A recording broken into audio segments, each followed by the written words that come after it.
आपका शरीर पूरी तरह से थका नहीं होता, लेकिन एडजस्ट होता है। रात को सोते हो तो नींद नहीं आती और फिर सुबह उठते हो तो वही टेंशन आ जाती है। अब ये है क्या? उसकी वजह काम नहीं है और उसकी वजह लोग भी नहीं है, लेकिन उसकी वजह है ओवर थिंकिंग। आज मैं आपको बताने वाली हूँ कि ओवर थिंकिंग कैसे आपकी जिंदगी को धीरे धीरे खत्म करने लगता है।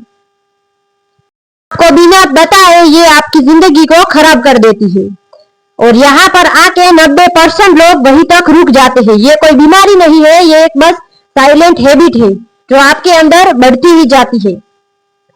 आप एक ही बार को या एक ही घटना को 10 बार सोचते हो, 20 बार सोचते हो और 100 बार सोचते रहते हो, लेकिन उस सोच पर आप कोई एक्शन नहीं ले पाते। अब ऐसा होता क्यों है? तो उसके कुछ 3 कारण हैं।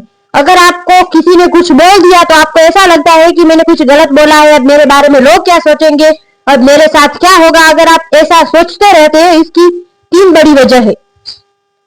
इसकी पहली वजह है वो है डर, फियर, गलत होने का डर, जज होने का डर, अकेले रह जाने का डर, और दूसरा कि मेरी वजह से कोई किसी को कुछ प्रॉब्लम नहीं होनी चाहिए और मेरी वजह से सब खुश होने चाहिए, कोई मेरे बारे में गलत सोचना नहीं चाहिए।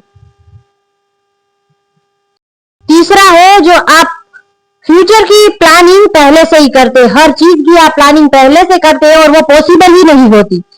अब ऐसा होता क्यों है? ओवर थिंकिंग वजह से, और यही से ही आपकी जिंदगी धीरे धीरे दबाने लगती है।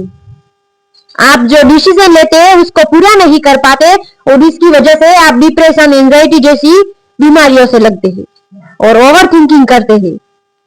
आपको अपने खुद पर ही डाउट होने लगता है, एंजाइटी इससे बढ़ती है, फ्यूचर का डर, पास्ट का गिल्ट और अपॉर्चुनिटीज ऐसे ही निकल जाती है और फिर बाद में सोचते हो काश मैंने उसको हाँ कर दिया होता।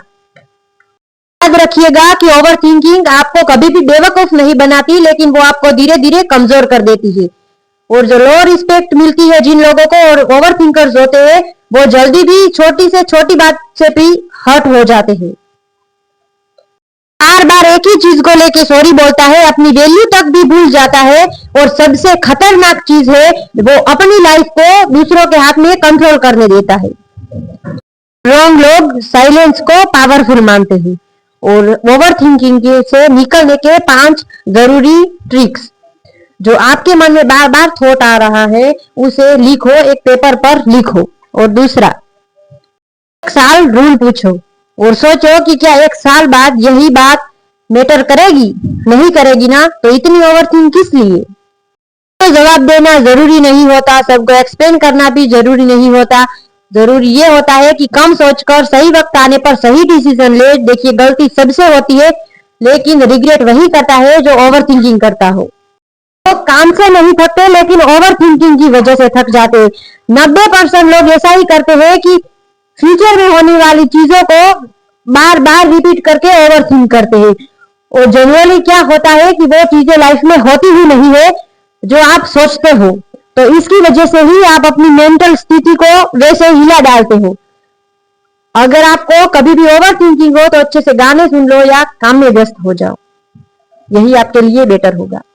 ऐसे ही अमेजिंग फैक्ट्स और मजेदार वीडियोस देखने के लिए आप हमारी चैनल से जुड़े रहे, और हमारी चैनल में नए हो तो लाइक, शेयर एंड सब्सक्राइब करना ना भूलिए। और हाँ, अपने ऐसे दोस्त को भेजिए जो ओवर थिंकिंग से परेशान हो। जय हिंद, राधे राधे, बाय।